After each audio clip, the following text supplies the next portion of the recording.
She faced a brutal accusation on live TV from Marjorie Taylor Greene, who claimed her faith was fake and her values were a lie. But what Jasmine said next didn't just silence the room. It made over 40 million people stop and rethink what justice really looks like. This isn't politics. This is a woman dismantling power with nothing but truth and a Bible from her mother. What did Jasmine Crockett say that left even Greene speechless? Stay with us. This is a story worth every second of your time. The hearing room inside the Rayburn House office building felt less like a chamber of democracy and more like a courtroom moments before an execution. Rows of mahogany benches gleamed under artificial light. Reporters clustered along the back wall, murmuring beneath the soft hum of suspended cameras. Congressional aides clutched briefing folders to their chests like shields, while the Judiciary Committee members took their seats behind long, elevated desks, watchful, unreadable. The hearing topic was printed in bold on the placards: the role of faith in federal governance. But everyone knew this wasn't about faith. This was about political theater, about who would bleed first. And Jasmine Crockett, a black congresswoman from Texas, known for her precision and poise, walked into that theater not with armor, but with clarity. She wore no crucifix around her neck, no oversized statement piece, only a single silver cross-shaped ring, dull and modest on her left hand. Across the aisle, Marjorie Taylor Greene strutted in late, like an actress craving her cue. Her blonde hair was coiffed with militant neatness. Around her neck hung a massive golden crucifix, polished to perfection, catching the camera's light like a sword unsheathed. Her heels clicked sharply against the marble floor as she crossed to her seat, eyes scanning, calculating. When she spotted Jasmine across the room, her smile didn't flicker. It widened. Greene adjusted her microphone, leaned forward, and spoke into it with the false sweetness of a poisoned prayer. "You wear a cross, Congresswoman Crockett," she said, her voice sweet but tight with contempt. "Yet you support abortion, same-sex marriage, and drag shows in schools. I have to ask, how can you claim to follow Christ while voting like that?" She paused, letting the bait dangle. "That's not faith. That's hypocrisy." The room didn't explode. It froze. Silence hit like a sucker punch. The Republican side looked smug. The Democratic side looked stunned. The press, trained on Jasmine, suddenly zoomed in, microphones extending like mechanical vultures. Jasmine didn't blink, but something in her shoulders shifted. A quiet, visible tightening, like a boxer exhaling before the first blow. Her eyes met Greene's across the divide, not wide with shock, not narrow with rage, just steady. But the weight was real. For a black woman in a Southern courtroom of politics, being told her faith was invalid wasn't just disrespect. It was a warning shot wrapped in righteousness. Outside, headlines were already forming. Inside, the oxygen thinned. Greene leaned back, confident she had drawn first blood. Her supporters chuckled quietly, just enough for Jasmine to hear. One aide scribbled the word hypocrite in bold on a yellow legal pad. Jasmine reached down, fingers gently brushing the silver cross on her ring. She didn't look away from Greene, not once, but her jaw set like concrete. The cameras caught everything: the cross, the stare, the silence before the storm. And America, whether it knew it or not, was about to witness a turning point, not in law, in moral authority. And in the pause that followed Marjorie Taylor Greene's final word, it wasn't silence that filled the room. It was the collective anticipation of a woman deciding whether to endure the insult or detonate it.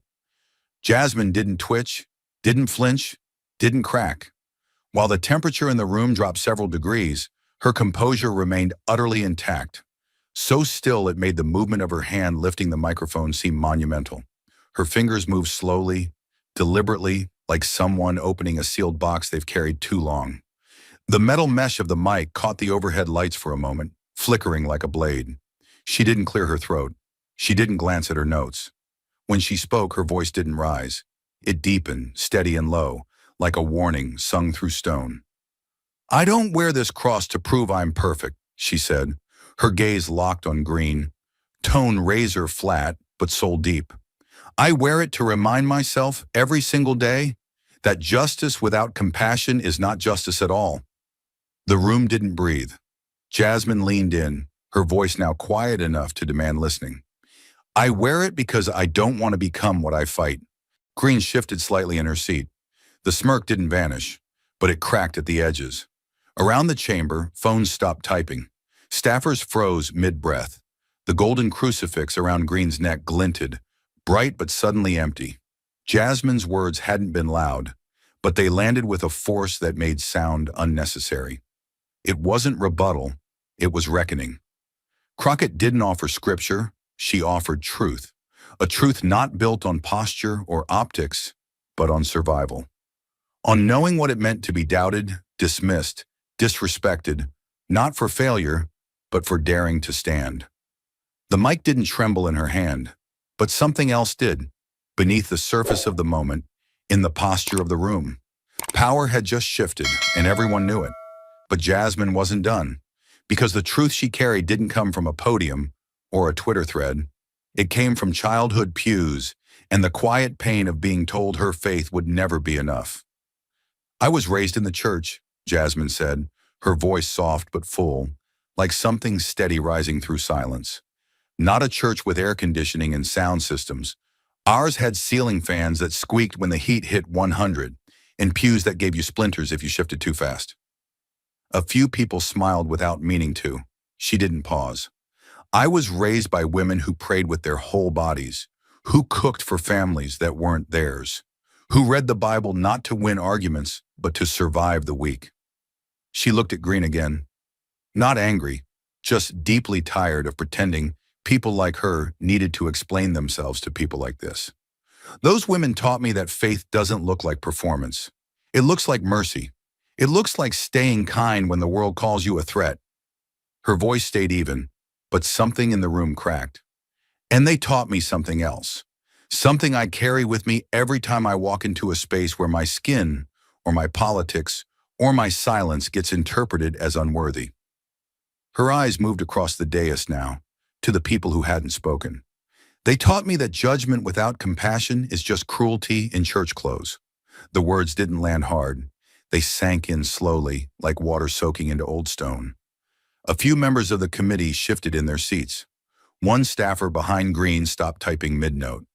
Even the press pool, usually too busy watching through lenses, began exchanging glances. Because what Jasmine was saying wasn't rehearsed. It wasn't built for headlines. It was built from real rooms, real churches, real experiences where people had told her she was too loud, too proud, too political, too black to wear the same faith they claimed. She had heard it whispered in Sunday school. She had heard it screamed on the campaign trail. And now here it was again, this time in front of the nation, wrapped in a gold cross and broadcast live. But Jasmine didn't flinch. She just told the truth. The impact wasn't loud, it was cumulative. People weren't cheering, but they were listening.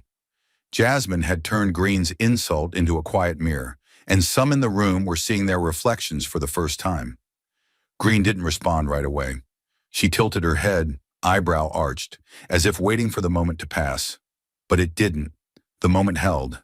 It breathed.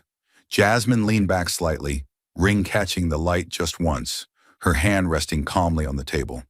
She had said what needed to be said, not to win, but to remind everyone that faith is not a weapon, and truth doesn't need to shout. It just needs to stand. But Greene didn't step back. She stepped in, because when power starts to feel threatened, it rarely softens. It sharpens.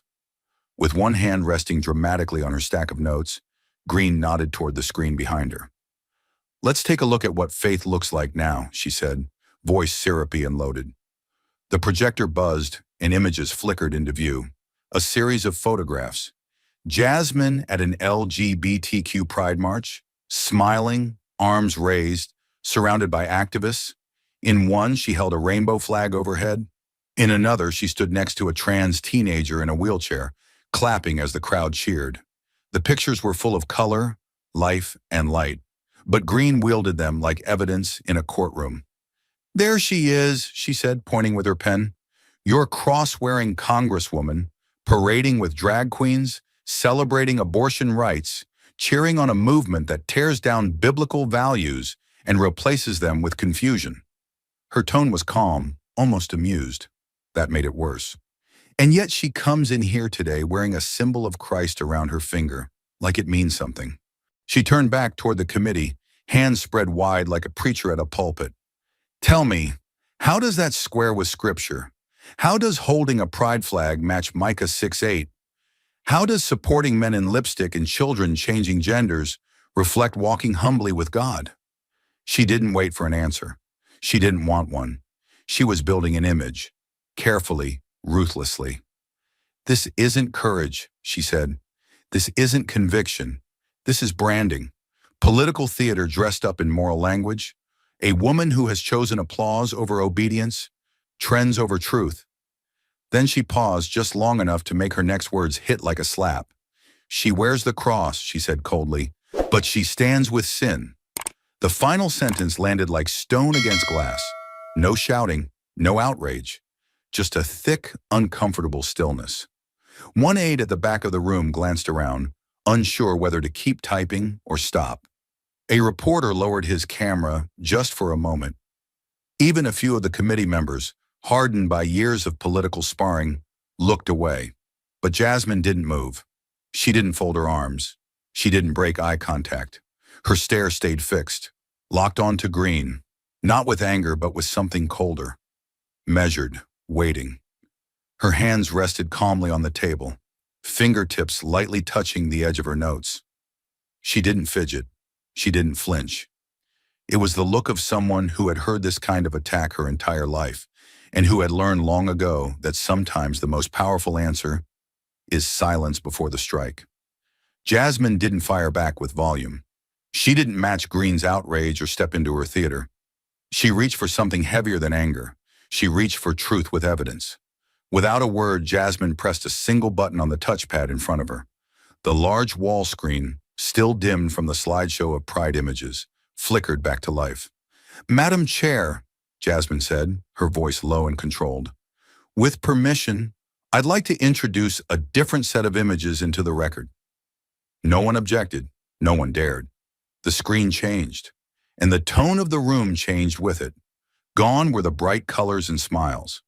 Now came grainy surveillance stills, black and white photographs, and local news clips.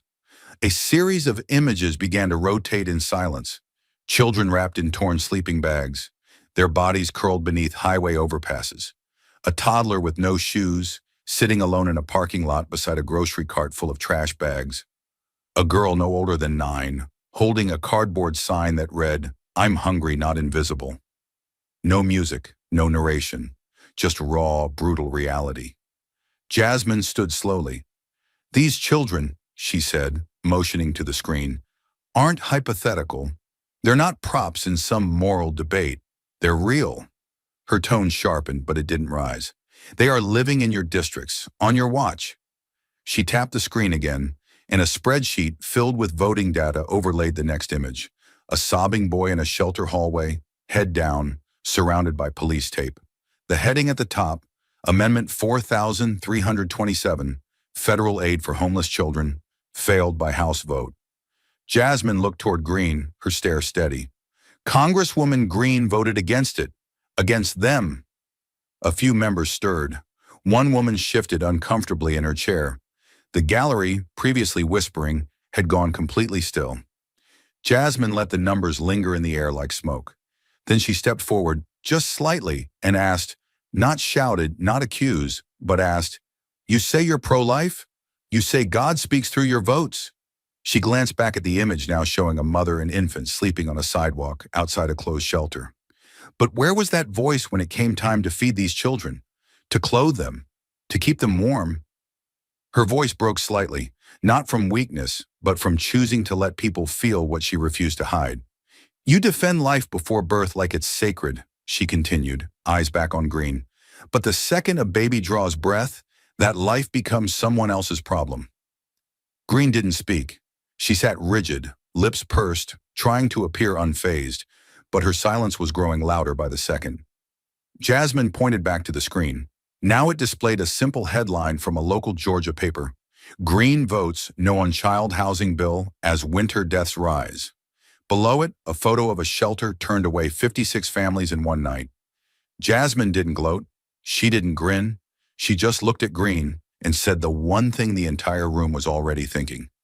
You protect the unborn, but you abandon the born. Is that your faith? The sentence didn't echo. It hit, and it stayed. A breathless tension filled the chamber. Jasmine returned to her seat but didn't sit down. Her hands rested lightly on the table, palms flat, as if grounding herself. Around the room, lawmakers who had sat passively began shifting, some uncomfortable, some now fully attentive. One Republican aide quickly tucked away a notepad bearing a pre-written press quote. A Democrat on the far right of the panel whispered something to a colleague, but no one laughed. The image on the screen hadn't changed. It was still that girl, the one with the cardboard sign.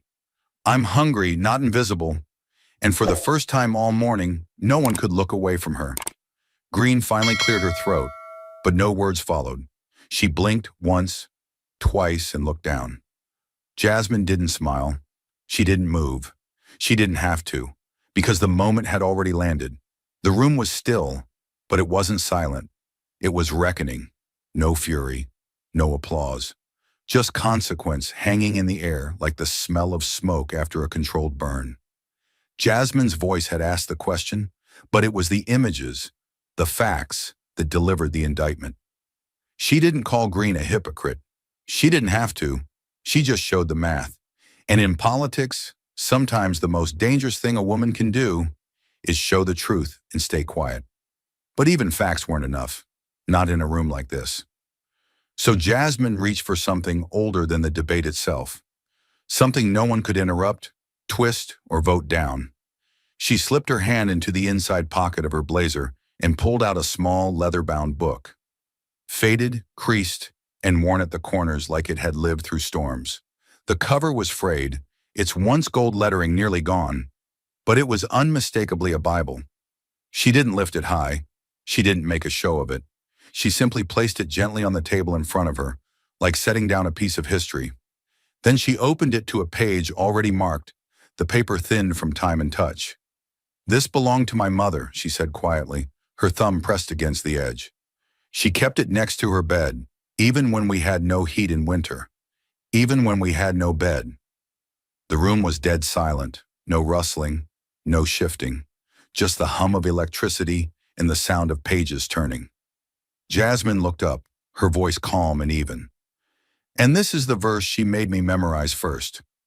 She cleared her throat once, not because she was nervous, but because the words meant something, and she needed them to land exactly right.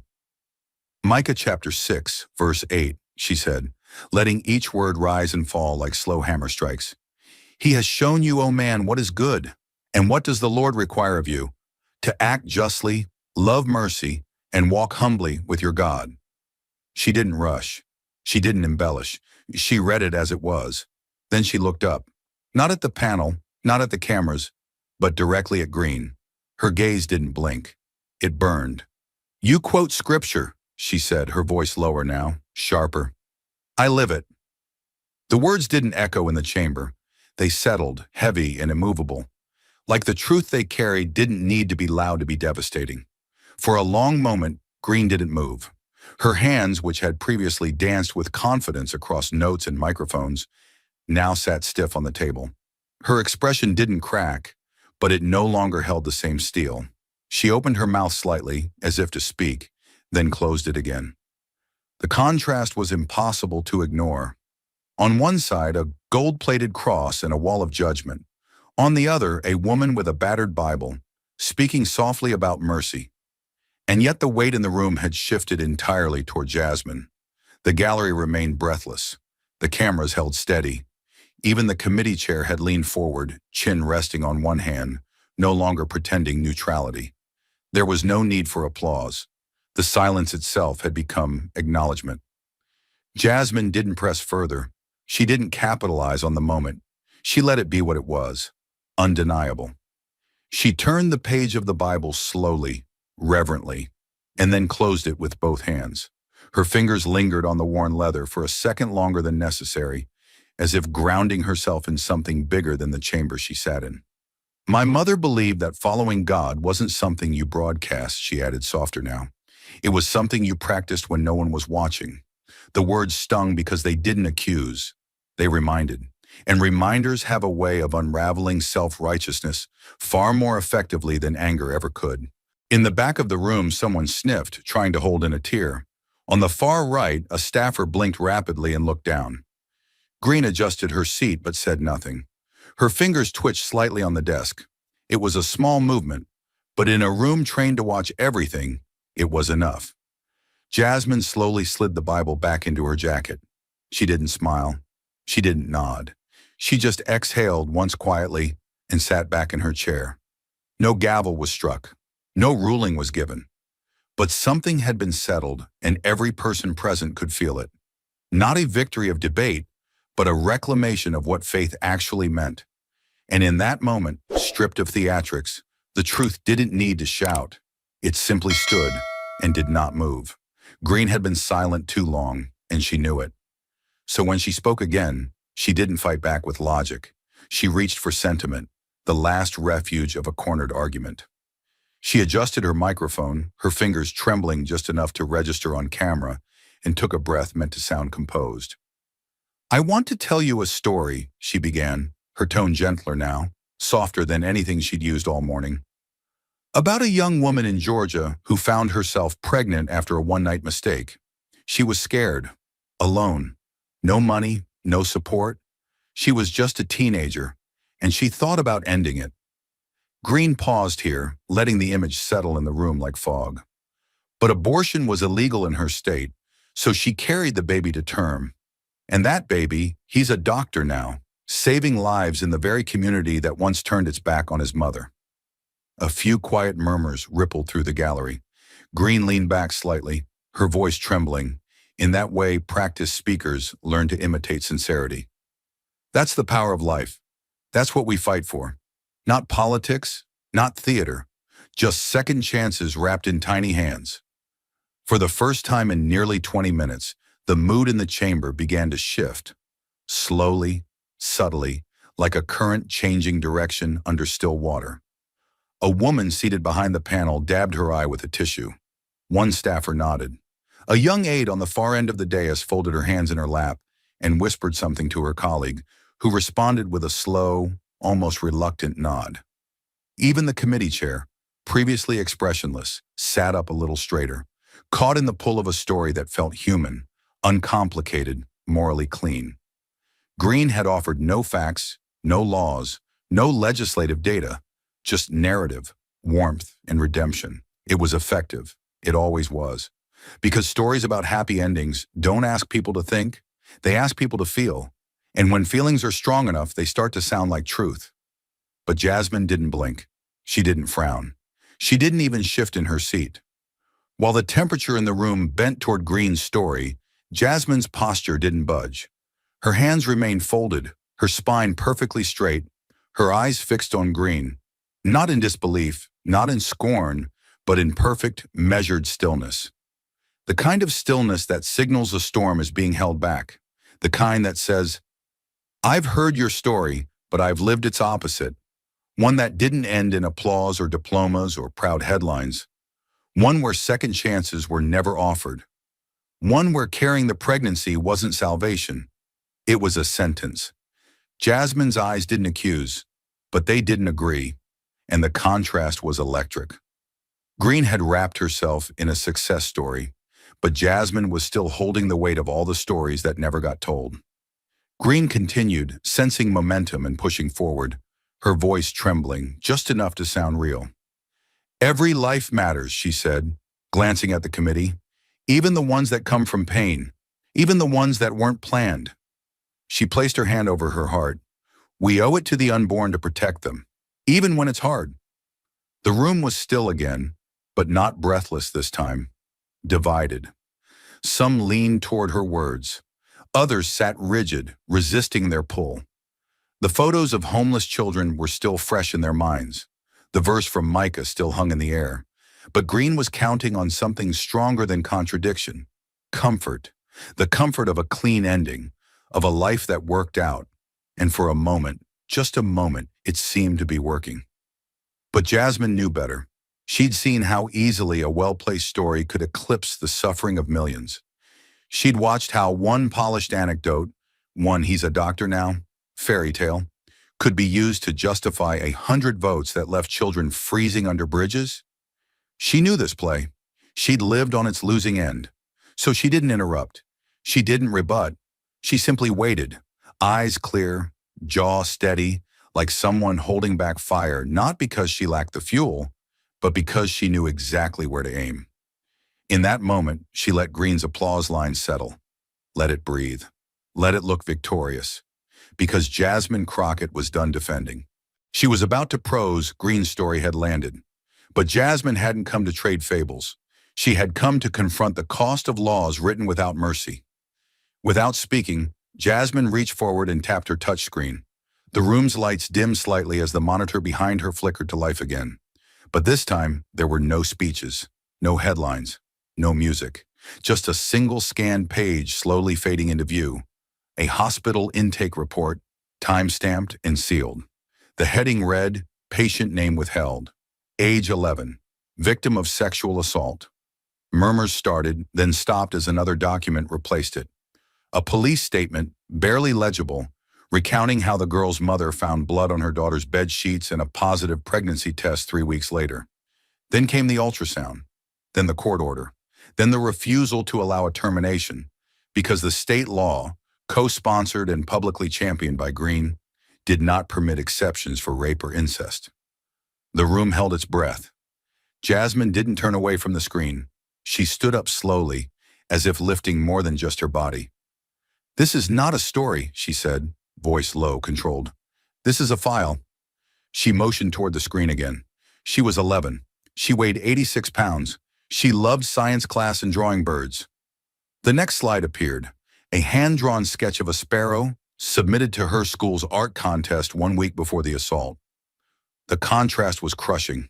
A child's art, bright, soft, innocent, juxtaposed against legal documents that read like a slow-motion collapse. Jasmine turned to the panel now, her voice gaining gravity. She asked one question when the court denied her request. "Will it hurt the baby if I'm still growing?" A man in the back of the chamber audibly inhaled. No one else moved. Then came the final photo. Not of the girl, but of the hospital bed. A pink stuffed animal sat on the tray next to her. The fourth line ran down to her small arm. The image was intentionally blurred, anonymized, but it didn't matter. Everyone in that room felt like they'd seen her.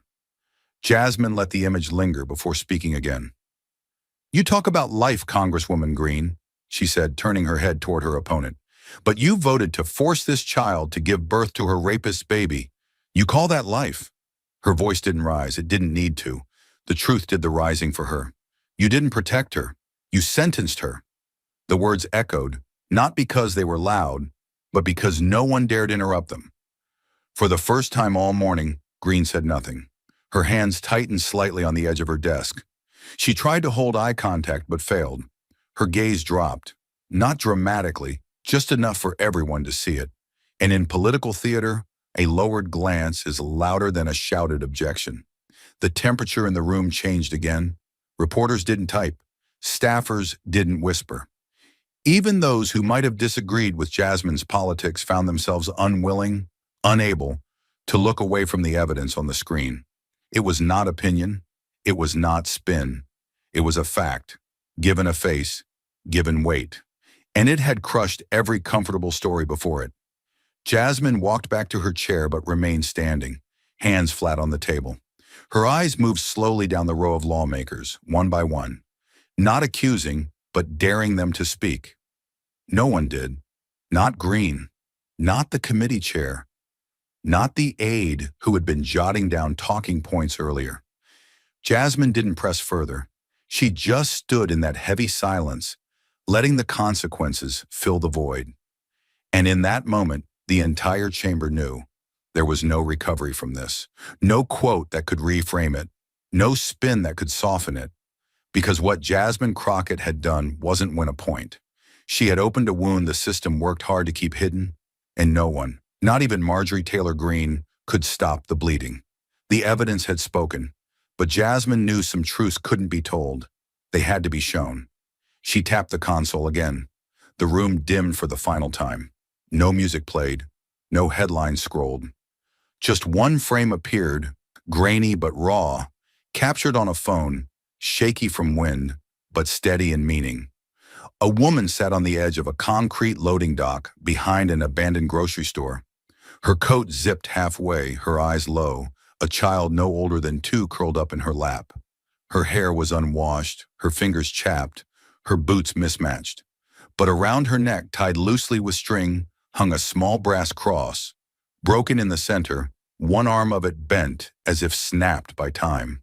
There was no narration, no subtitles, only the ambient noise of passing cars and a distant train, and the occasional whisper of the child mumbling in sleep.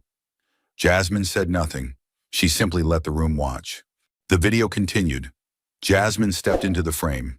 No entourage, no mic, no jacket with a congressional pin. Just her. She crouched down, handed the mother a folded blanket, then a paper bag, then nothing at all.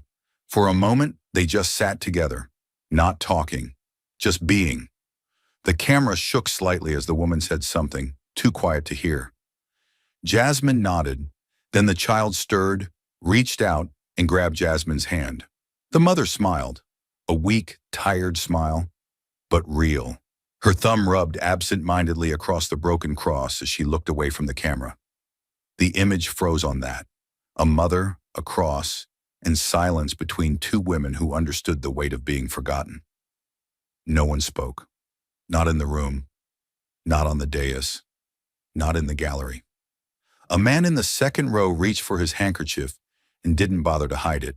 A younger aide on Greene's side of the bench blinked too fast, swallowed, and turned her face toward the floor. The chairman stared at the screen as if it had just shown him something about America he'd spent a decade avoiding. And Greene, still seated, still rigid, didn't even try to reach for the mic. Her hand hovered above it, then dropped. Her eyes flicked once toward Jasmine, and for the first time since the hearing began, there was no calculation behind them. No counterattack, just stillness, because there was nothing to say. Jasmine didn't narrate the moment. She didn't break the spell with another soundbite or quote. She simply let the silence stretch, not as a tactic, but as testimony. She knew what she had shown was not dramatic. It wasn't explosive, but it was undeniable. A woman who wore her broken cross without ceremony. A mother who didn't quote scripture, but still lived it. The room could feel the weight of that contrast, that in all the posturing, the policy, the political firestorms, this quiet woman on the screen had embodied more dignity than the walls around her had seen in years. Jasmine folded her hands on the desk and looked down, not to avoid attention, but to release it. She had made her point, without a single word. The screen faded to black. The lights rose slowly, as if even the electricity was reluctant to return to politics as usual. The committee chair cleared his throat, but didn't speak. Someone tried to stand, then sat back down. Jasmine remained still, her posture perfectly composed, her ring faintly catching the light again. One clean, silver cross, whole, unbroken. Across from her, Greene finally looked up, but not with fire, not with fury, with the pale, stunned silence of someone who had mistaken theater for truth and lost control of the script. Her hands folded awkwardly over one another. She didn't apologize. She didn't explain. She simply stopped. Because when the words run out, and the arguments fail, and the symbols lose their shine, what's left is what's real. And on that screen, in the simplest, quietest way possible, Jasmine Crockett had shown everyone in the room what real faith looked like, what real suffering looked like, what real courage meant. And when it was over, nobody clapped. Nobody dared. Because no one claps during a reckoning. They just sit in the quiet and listen to what they can no longer unsee. The hearing had ended in silence, but outside those walls, the silence didn't last. Truth once seen doesn't stay quiet. It started with a clip just under 2 minutes long. No intro music, no commentary, just Jasmine Crockett sitting across from Marjorie Taylor Greene. The screen behind her fading into black after showing a mother holding her baby in the cold. A broken cross swaying at her neck. Someone had captured the moment from the press row and uploaded it to Twitter with only one line. "This is what real faith looks like." Within an hour, it had 300,000 views. By midnight, it had crossed 7 million. The algorithm couldn't resist it. The quiet tension, the unbearable contrast, the calm in Jasmine's eyes as Greene, for the first time in the hearing, had nothing to say. People didn't scroll past it. They watched. They rewound. They shared it not for entertainment, but because it hit something. And when something hits that deep, it spreads like fire. By morning, the hashtags had formed themselves. Faith not fear, cross not control, mercy over morality, and the most searing of them all. She carried the cross. They appeared first on TikTok slideshows set to gospel hymns, then on Instagram reels from young black pastors, then on Reddit threads full of lapsed churchgoers who said Jasmine Crockett was the first politician in years to make them feel God again. Memes gave way to op-eds. Screenshots of the Bible verse she quoted were posted beside photos of the girl forced to carry her rapist's baby. Threads with millions of impressions began tracing Greene's voting history, not through political analysis, but through faces. Faces of children, of mothers, of women denied help in states where laws like Greene's had passed. The public wasn't just reacting, it was connecting dots, and it was doing it faster than any press secretary could spin. Within 24 hours, churches began to speak. Not political statements, spiritual ones. The First AME Church in Atlanta released a video on Facebook, the pastor standing at his pulpit with Micah 6:8 behind him in stained glass. Jasmine Crockett reminded us, he said plainly, that mercy is not a weakness, it is the root of righteousness. Across the country in South LA, an entire Sunday service was devoted to replaying Jasmine's speech and the silent video of the mother on the street. The pastor stood afterward and said, "She didn't speak to power. She spoke through it. That's what prophets do." In Chicago, Reverend Tanya Grant called Jasmine's testimony the first time in years I've seen scripture used not to control, but to heal. These weren't small statements. They were reversals from pulpits that had long avoided politics, now rising in defense of something too moral to ignore. Cable news couldn't keep up. By the time Greene tried to schedule a Fox News appearance to reclaim her ground, she was already trending. Not for her message, but for her silence. Clips of her glares, her stillness, her inability to respond were now layered over gospel music and captions like, "When the word speaks louder than the law." Even anchors who normally echoed Greene's rhetoric hesitated. They played the Jasmine clip in full because to cut it felt dishonest. Meanwhile, MSNBC ran a special titled "When Faith Meets Courage," with a panel of faith leaders and legal scholars analyzing Crockett's approach as a blueprint for values-based resistance. One rabbi said, "What she did wasn't just political, it was pastoral. She led that room without a pulpit." And Twitter, brutal as it can be, had little appetite for mockery. This wasn't a culture war moment. It had crossed into moral reckoning. Even some of Greene's allies began to shift. Quietly at first, a former speechwriter posted a thread saying he was unsettled by how completely unprepared she'd been to respond to Crockett's restraint. A longtime conservative strategist admitted in a podcast, "We've built a message on protecting life, but what Crockett did was ask what happens after, and we had no answer." Greene's usual fire faded into hedging. In a leaked internal memo, her team debated whether to defend or deflect. One aide wrote, "We can't go after her. It'll look like we're attacking faith itself." Another, more bluntly, "She didn't beat us with rage. She beat us with reverence." By midweek, clips of Greene at past rallies mocking single mothers resurfaced and were immediately contrasted with Jasmine holding the hand of that woman on the street, kneeling down without cameras. The internet never forgets, and this time, it was choosing sides. But not everyone chose sides for political reasons.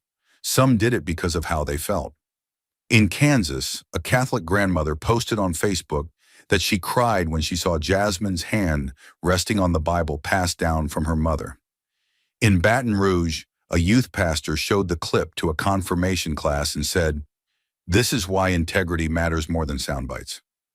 On the floor of a dorm room in Portland, Three college girls who had never been to church stitched together Jasmine's speech with their own stories of growing up in the systems that saw them as disposable. They ended the video with one line, "If that's what faith looks like, we want in." And yet, while Jasmine's name trended for days, she made no victory lap, no fundraising emails, no merchandise. She declined interview after interview. Her office released only one statement: "We thank those who heard the message. Now let's serve the people still living it." It wasn't showmanship, it was stewardship. The same kind she had witnessed in her childhood church. The kind where the sermon ended, not with applause, but with action. And that, perhaps more than anything, is what rattled Greene's world. Jasmine hadn't just delivered a blow to her narrative, she'd replaced it, rewritten what the cross meant, who got to carry it, and why silence, when chosen, could roar louder than 1,000 podiums. Because Jasmine Crockett hadn't gone viral because she shouted the truth. She had gone viral because she refused to bow to anything less than it. By the end of the week, Jasmine Crockett's name had been printed on op-eds, spoken from pulpits, and whispered in offices that once mocked her. But where she chose to speak again wasn't Washington. It was a small red brick church in South Dallas, nestled between a worn-out community center and a shuttered corner store with a sun-faded Pepsi sign. The gravel parking lot was already full before sunrise. Inside, the pews creaked with memory, scratches from restless knees, carvings of initials from bored kids, hymnal books frayed at the edges like well-loved Bibles. This wasn't a megachurch. There were no screens, no live band, just a wooden cross above the pulpit, a ceiling fan that turned slower than the heat demanded, and the kind of silence that felt like reverence, not absence. Some who sat in those pews had known Jasmine when she was 8, too shy to speak in front of class. Others had watched her leave for law school, certain she'd never come back. And now, on a gray Sunday morning, they waited, some hopeful, some guarded, to hear what she'd say after shaking the conscience of a nation. Jasmine didn't enter through the side door or with an entourage. She walked up the center aisle like everyone else, alone, Bible in one hand, a folder in the other. The silver cross-shaped ring still glinted faintly on her left hand. No cameras, no stage lighting, just sunlight breaking through stained glass and falling gently across her shoulders as she climbed the 2 steps to the pulpit. Her eyes scanned the crowd, not looking for applause but familiarity. She saw Sister Marlene, who used to scold her for whispering during prayer. Mr. Howard, who gave her first ride to debate club. Old neighbors, new skeptics, children too young to understand what had happened, but old enough to know she mattered. Jasmine took a breath, not to calm herself, but to anchor something deeper. Then she opened her Bible and spoke. "I didn't come here today to talk about Washington," she said, voice clear but soft. "I didn't come to relive the hearings, or the headlines, or the hashtags." The room didn't stir. "I came here because this is where I learned what a cross means." She paused, hands resting on the edges of the pulpit, like a woman returning to the place where she first learned to stand. "I remember sitting right there." She nodded toward the 4th row on the left. "Between my mother and the window, tracing my fingers along this ring and asking why some people wore crosses and others didn't." Her smile flickered, but her eyes stayed sharp. "My mother told me, baby, wearing it's easy, carrying it, that's the hard part." A few murmurs of agreement rippled through the congregation, quiet but rising like warmth through cold. Jasmine opened the folder in front of her, revealing only a single sheet. She didn't read it. She just touched it. "This past week, people kept asking me why I didn't yell, why I didn't throw the insult back." She looked around the room. "And I told them, because that's not what this ring is for." She raised her left hand, not high, just enough for the glint to catch light. "I don't wear the cross to judge anybody. I wear it to remind myself that the real test of faith isn't in how loud you speak, but in how you treat those nobody hears." Her voice didn't shake. It deepened. "I wear it to remember that justice is not the same thing as punishment, and that mercy isn't weakness. It's proof you survived something." The room grew still, not frozen, but humbled. Jasmine turned her eyes toward the back row, where two teenage girls sat whispering nervously. "You'll be told that power is what happens when people listen to you," she said. "But real power is what you carry when they don't." She didn't preach. She testified. Real power is staying kind when you're called angry, staying firm when you're called unqualified, staying present when they try to erase you. The older members nodded. The younger ones leaned in. No one checked their phone. No one shifted to leave. It wasn't just a speech, it was a reckoning. Jasmine stepped back from the pulpit, slowly closed the Bible, and held it against her chest. Then she looked out over the sanctuary one final time and said the words that would be quoted for years. "I don't wear this cross to prove I'm right. I wear it to remind myself to always choose justice over power." She didn't wait for applause. She didn't look for validation. She stepped down the stairs the same way she came, quietly, deliberately, her heels tapping softly against the wooden floor. And the sound that followed wasn't noise. It was something deeper. The first clap came from the back, then two rows up, then a ripple that spread not like a cheer, but like a decision. The sound of people rising, not because they agreed, but because they had seen something they couldn't unsee. One by one, the room stood, not in excitement, but in recognition. Not to support a politician, but to follow a principle. Some wiped their eyes. Others just stood with hands at their sides, heads slightly bowed. The standing ovation wasn't for the moment. It was for the message.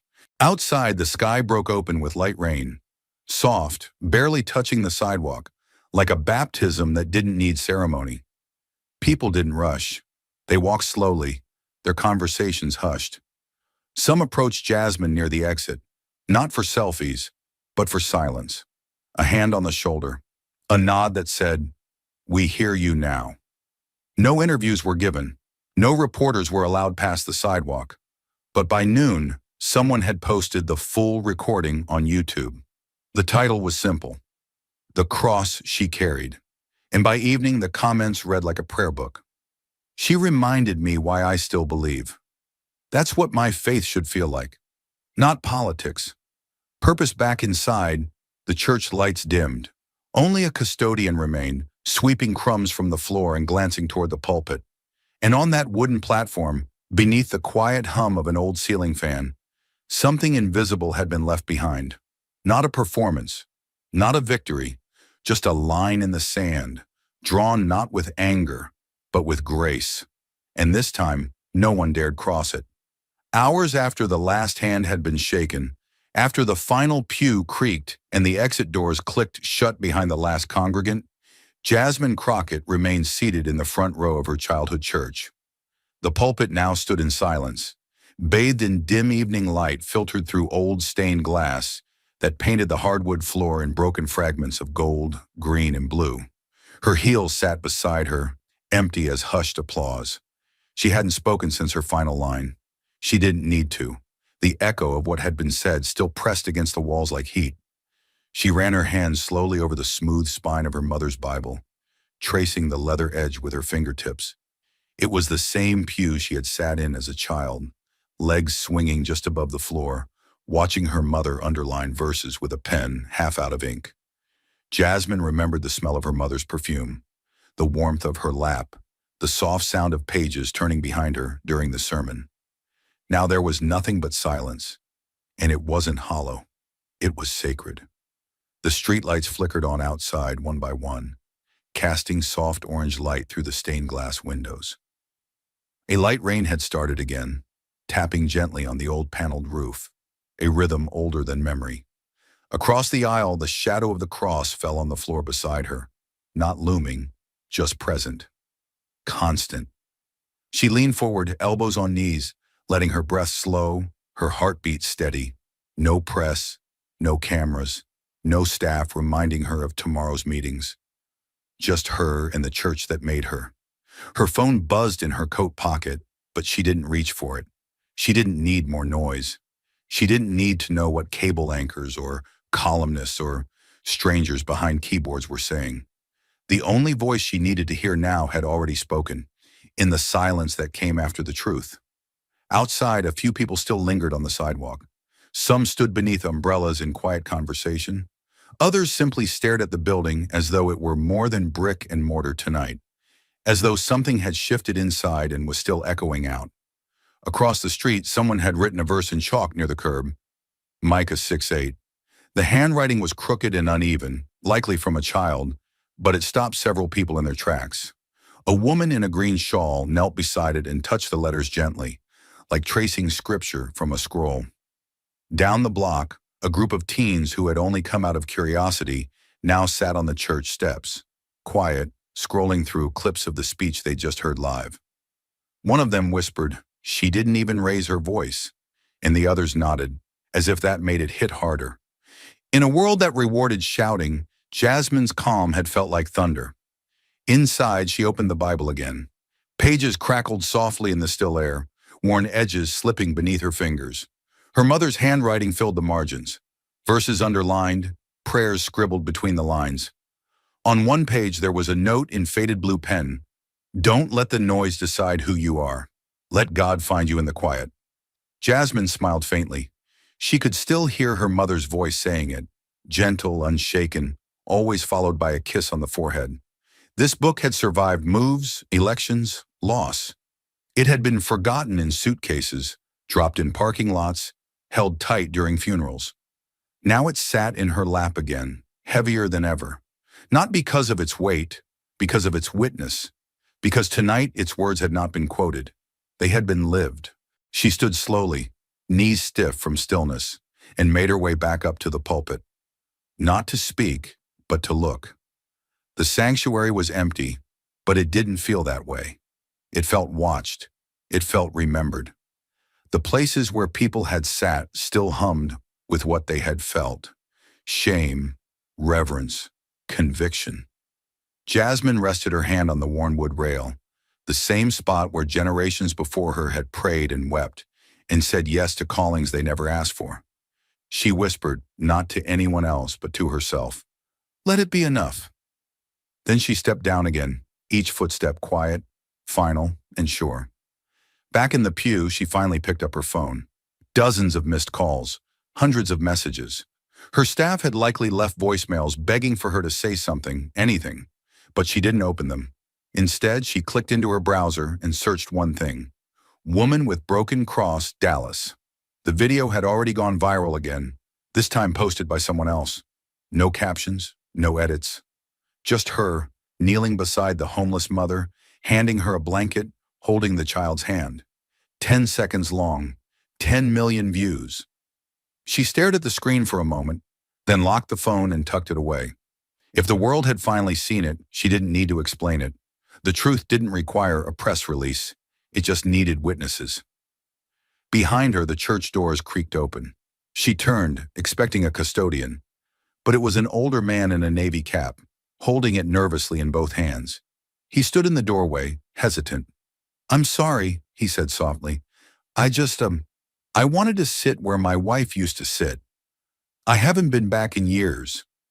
Jasmine nodded and stepped aside. "Row 3 on the right," she said, pointing gently. He walked down the aisle slowly, breathing in the scent of time and dust and memory. As he lowered himself onto the wooden bench, Jasmine watched him close his eyes, rest both hands on the pew in front of him, and whisper something too private to share.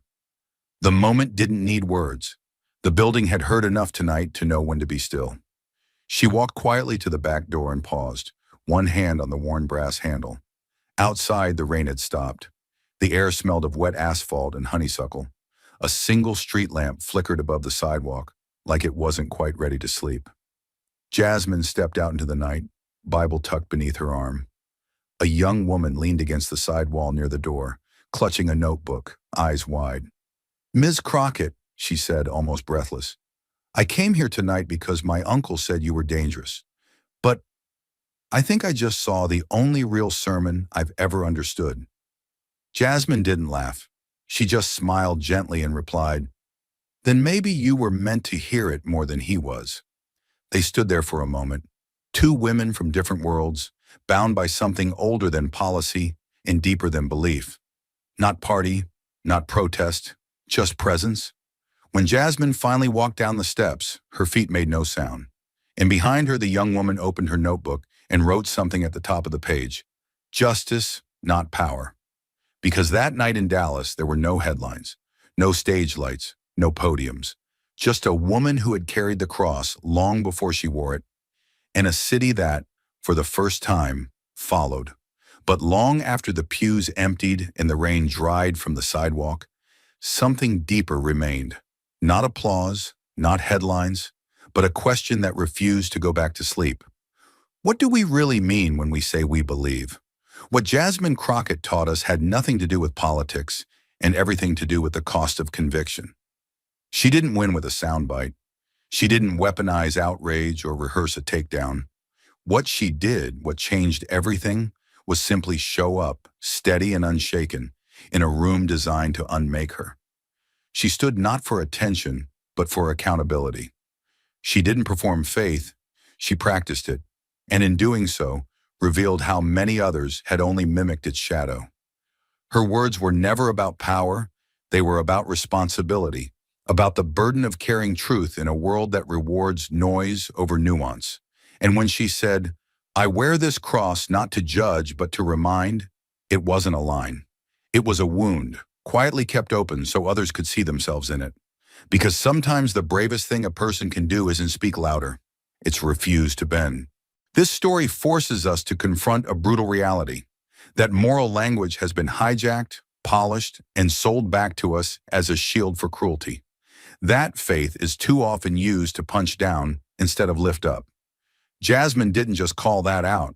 She held up a mirror. She showed us a woman forced to give birth after rape. She showed us children left under bridges while politicians praised themselves for being pro-life. She showed us a broken cross on the neck of a homeless mother and asked us, "Is this what we meant to protect?" And in doing so, she stripped away the comfort of abstraction. These weren't talking points. These were people, flesh, bone, breath. It was no longer possible to pretend the debate was theoretical when the consequences had faces. The injustice Jasmine faced wasn't just political, it was spiritual exile.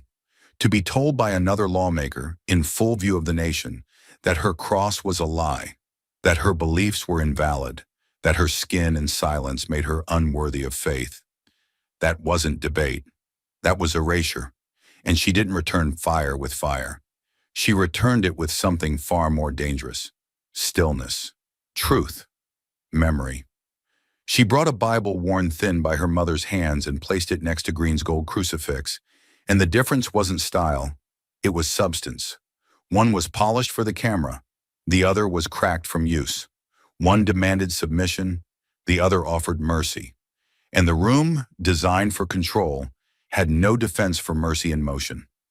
The lesson is this: true belief is not about what you wear, it's about what you carry when the world tells you to drop it. Jasmine carried her faith into a room waiting to devour her.